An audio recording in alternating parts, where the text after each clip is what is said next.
Stan Gibilisco here to describe a phenomenon that interests almost everyone who has any interest in electricity and magnetism. You'll find this information and a lot more uh, in my book, Electricity Demystified, second edition. You can look inside. This is the Amazon page for that book, a link to which I will provide in the description of this video.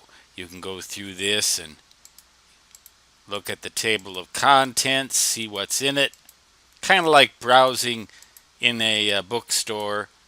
When you look at a book and decide whether you want to buy it or not, you can decide whether you like my writing style or not.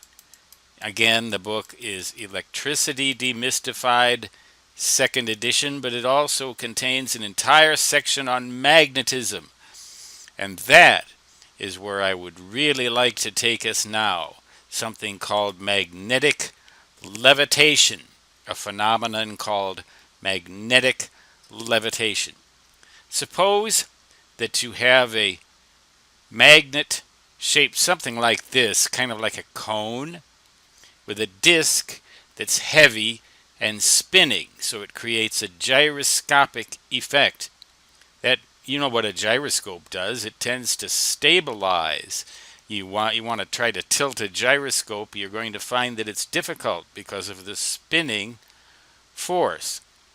The spin points a north pole of a magnet towards actually this is a cross section of a bowl-shaped object lined with magnets, all of whose north poles face towards this magnet.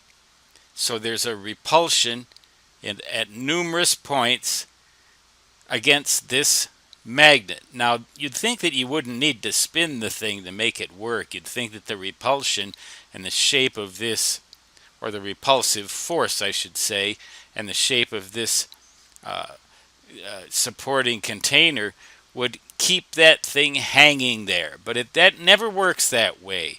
This thing would always find a way to flip over and stick the south pole up here to one of these north poles here. It would always find a way, except when you spin it.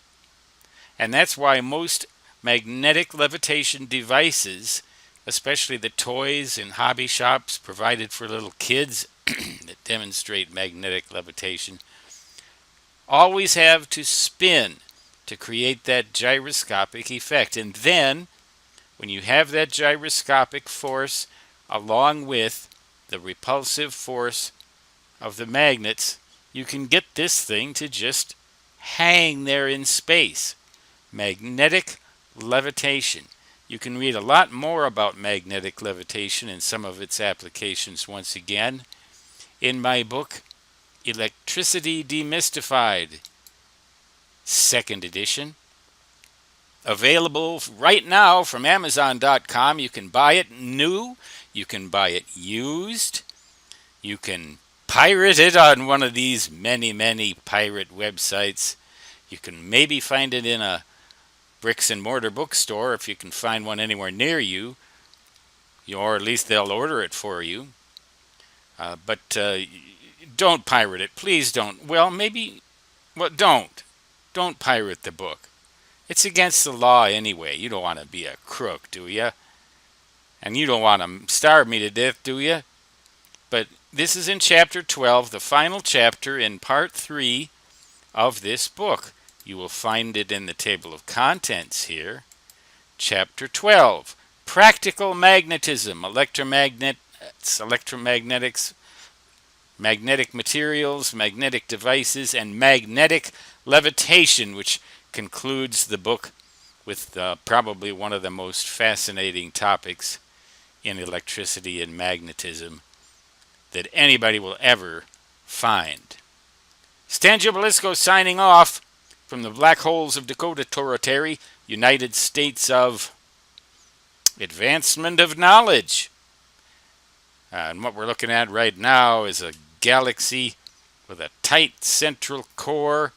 This is sort of the shape of our own Milky Way galaxy, a barred spiral I wonder what's in that black hole. I wonder how massive it is, how many stars it has sucked in.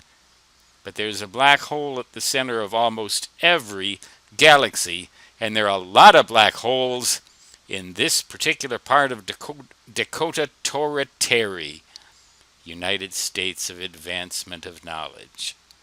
Again, I will provide a link to Electricity Demystified 2nd Edition in the description of this video, where you can read about magnetic levitation, maglev trains, and all sorts of other really cool stuff if you like electricity and magnetism.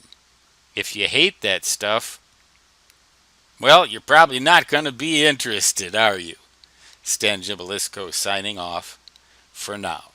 Until next time, so long.